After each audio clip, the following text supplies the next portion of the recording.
Shaka, for such a wonderful word of encouraging us to come give with a cheerful heart. Do you see what that did to us? It emitted an energy that says, I am alive and I am cheerful and I am giving faith, knowing that it shall come back to me.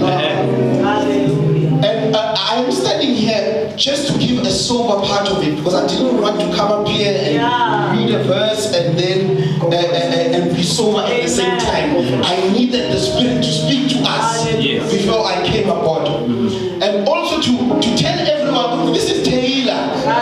No one is entitled to any role. The Spirit shall lead you.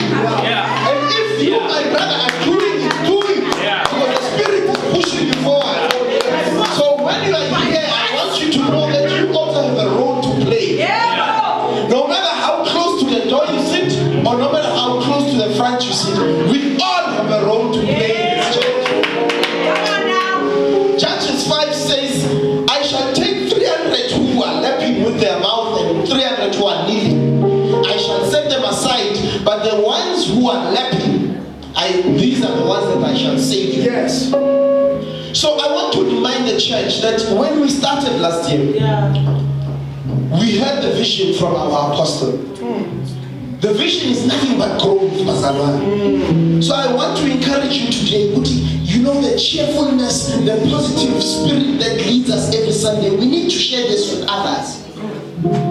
It shall be wrong for us to end this year without having invited others to come feel the Spirit of the Lord that lives in this place.